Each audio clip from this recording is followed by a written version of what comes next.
Hi, welcome to ಕನ್ನಡತಿ ಅಡುಗೆ channel. ಬನ್ನಿ, simple ಆದ ಮೂಲಂಗಿ ಪಲ್ಯ, ಡ್ರೈ ಪಲ್ಯ ಮಾಡ್ತಾಯಿದ್ದೀನಿ. ಒಣ ಪಲ್ಯ. ಫಸ್ಟು ಮೂಲಂಗಿನ ತೊಳೆದ್ಬಿಟ್ಟು ಆಮೇಲೆ ತುರ್ಕೊಂಡು ಇಟ್ಕೊಂಡಿದ್ದೀನಿ. ಎಣ್ಣೆ ಒಂದೆರಡು ಸ್ಪೂನ್ ಹಾಕ್ಕೊಂಡು ಸಾಸಿವೆ ಒಂಚೂರು ಒಗ್ಗರಣೆಗೆ, ಆಮೇಲೆ ಕಡಲೆಬೇಳೆ, ಉದ್ದಿನಬೇಳೆ, ಜೀರಿಗೆ, ಹಸಿರು ಮೆಣಸಿನ್ಕಾಯಿ, ಕರಿಬೇವು ತೊಗೊಂಡ್ರೆ ಆಯಿತು. ಮೂಲಂಗಿ ತುರಿದ ಮೇಲೆ ತೊಳೆಯೋಕ್ಕೆ ಹೋಗಬೇಡಿ, ಯಾಕಂದರೆ ಅದು ಟೇಸ್ಟ್ ಹೋಗ್ಬಿಡುತ್ತೆ. ಫಸ್ಟೇ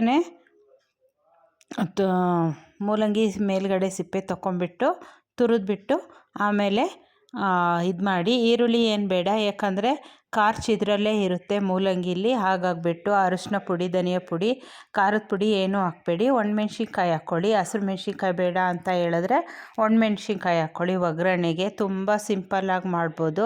ಚಪಾತಿಗೆ, ರೊಟ್ಟಿಗೆ, ಆಮೇಲೆ ಬೇಳೆ ಸಾರಿಗೆ ನೆಂಚ್ಕೊಳ್ಳೋಕ್ಕೆ ಸೂಪರಾಗಿರುತ್ತೆ. ಇನ್ನು ಸಾಸಿವೆ ಸಿಡ್ದಾದ್ಮೇಲೆ ಒಂದು ಸ್ವಲ್ಪ ಕಡಲೆಬೇಳೆ ಹಾಕ್ಕೊಳ್ತಿದ್ದೀನಿ, ಒಂದು 1/4 ಟೀ ಸ್ಪೂನು. ಆಮೇಲೆ ಉದ್ದಿನಬೇಳೆನೂ ಸ್ವಲ್ಪ ಒಂದು 1/4 ಟೀ ಸ್ಪೂನ್ ಹಾಕ್ಕೊಳ್ತಾಯಿದ್ದೀನಿ. ಜೀರಿಗೆ ಸ್ವಲ್ಪ ಹಾಕ್ಕೊಳ್ತೀನಿ, ರುಚಿ ಚೆನ್ನಾಗಿ ಅನಿಸುತ್ತೆ.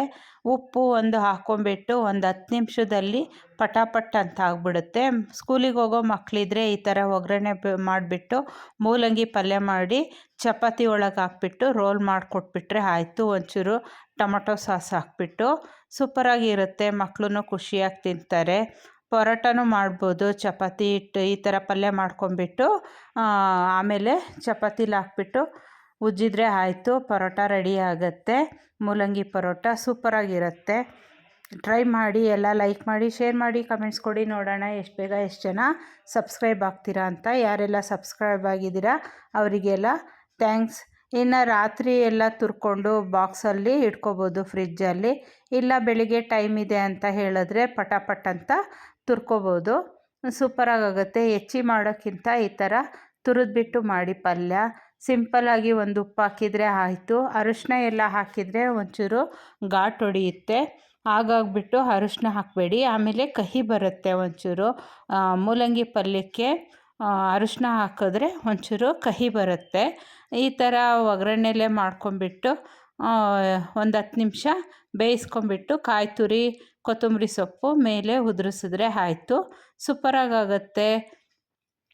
ಆಪ್ಷನಲ್ಲು. ಕಾಯಿ ತುರಿ ಬೇಕು ಅಂದರೆ ಹಾಕ್ಕೊಳ್ಳಿ, ಇಲ್ಲ ಅಂತ ಹೇಳಿದ್ರೆ ಬೇಡ, ಹಾಗೆ ಬಿಡಿ. ಹಿಂಗೆ ಹಾಕ್ಕೊಳ್ಳೋರಾದರೆ ಹಿಂಗೆ ಹಾಕ್ಕೊಳ್ಳಿ. ಸೂಪರಾಗುತ್ತೆ ಪಲ್ಯ ಅಂತೂ. ತಿಳಿ ಸಾರಿಗೆ ತಿನ್ಕೋಬೋದು. ಇಲ್ಲ ಒಂಚೂರು ಮೊಸರು ಹಾಕ್ಕೊಂಬಿಟ್ಟು ಈ ಪಲ್ಯ ಹಾಕ್ಕೊಂಡು ತಿಂದ್ರೂ ಸೂಪರಾಗುತ್ತೆ. ಟ್ರೈ ಮಾಡಿ ಒಂದು ಸತಿ. ಎಲ್ಲರೂ ಟ್ರೈ ಮಾಡಿಬಿಟ್ಟು ಕಮೆಂಟ್ ಸೆಕ್ಷನಲ್ಲಿ ತಿಳಿಸಿ. ಸಾರುಗಳು ಮಾಡಿದ್ರೆ ಒಂಚೂರು ತಿನ್ನೋದು ಲೇಸ್ ಮಾಡ್ತಾರೆ. ಈ ಥರ ಪಲ್ಯ ಮಾಡಿದ್ರಂತೂ ಸೂಪರಾಗಿರುತ್ತೆ. ನಾನು ಮಿಕ್ಸಿಲಿ ರನ್ ಮಾಡಿಟ್ಕೊಂಡಿದ್ದೆ ಕಾಯಿ ತುರಿನ, ಹಾಗಾಗಿಬಿಟ್ಟು ಹಾಕ್ತಾಯಿದ್ದೀನಿ. ಒಗ್ಗರಣೆ ಆದಮೇಲೆ ಮೇಲೆ ಹಾಕ್ಬಿಟ್ಟು ಒಂದು 10 ನಿಮಿಷ ಬೇಯಿಸ್ಕೊಳ್ತೀನಿ. ಅದು ರುಚಿ ಚೆನ್ನಾಗಿ ಅನಿಸುತ್ತೆ ಅಂತ ಹೇಳ್ಬಿಟ್ಟು ಒಂದು 10 ನಿಮಿಷದಲ್ಲಿ ಪಟಪಟ್ ಅಂತ ಆಗಿಬಿಡುತ್ತೆ. ಎಲ್ಲ ಲೈಕ್ ಮಾಡಿ, ಶೇರ್ ಮಾಡಿ, ಕಮೆಂಟ್ಸ್ ಕೊಡಿ. ಯಾರೆಲ್ಲ ಸಬ್ಸ್ಕ್ರೈಬ್ ಆಗಿದ್ದೀರಲ್ಲ ಅವರಿಗೆಲ್ಲ ಥ್ಯಾಂಕ್ಸ್.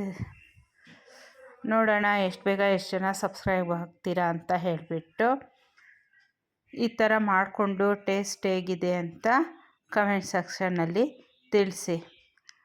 ಮೂಲಂಗಿ ಬೇಳೆ ಸಾರು ಮಾಡೋಕ್ಕಿಂತ ಈ ಥರ ಪಲ್ಯ ಮಾಡಿದ್ರೆ ಮೂಲಂಗಿನೂ ಖಾಲಿ ಆಗುತ್ತೆ, ರುಚಿಗೆ ತಿನ್ನೋಕ್ಕೂ ಚೆನ್ನಾಗಿ ಅನಿಸುತ್ತೆ. ನೋಡಿ, ನೀರಿನ ಅಂಶ ಚೆನ್ನಾಗಿ ಬತ್ಕೊಳ್ಳುತ್ತೆ. ಎಕ್ಸ್ಟ್ರಾ ನೀರೇನು ಬೇಡ ಹಾಕೋದು. ಹಾಗಾಗಿಬಿಟ್ಟು ಅದರಲ್ಲೇ ಬೆಂದ್ಕೊಂಡ್ಬಿಡುತ್ತೆ, ಬೇಗ ಆಗುತ್ತೆ. ಒಂದು ಸತಿ ಟ್ರೈ ಮಾಡಿ ತಿಂದು ನೋಡಿ, ಸೂಪರಾಗುತ್ತೆ ಟೇಸ್ಟ್ ಅಂತೂ. ಇನ್ನು ಆಗಿದೆ. ಕೊತ್ತಂಬರಿ ಸೊಪ್ಪು ಉದುರಿಸ್ಬಿಟ್ಟು ನೆಕ್ಸ್ಟು ರೊಟ್ಟಿ ಹಾಕ್ಕೊಂಡು ತಿಂದಿದ್ದಾಯಿತು. ನಮ್ಮನೇಲಿ ರೊಟ್ಟಿ ಮಾಡಿದ್ದೆ ನಾನು. ಹಾಗಾಗಿಬಿಟ್ಟು ಚಪಾತಿ ರೊಟ್ಟಿಗೆ ಹೇಳಿದ್ನಲ್ಲ ತಿಳಿಸಾರಿಗೆ ಸೂಪರ್ ಅನಿಸುತ್ತೆ. ಎಲ್ಲರಿಗೂ ಬಾಯ್.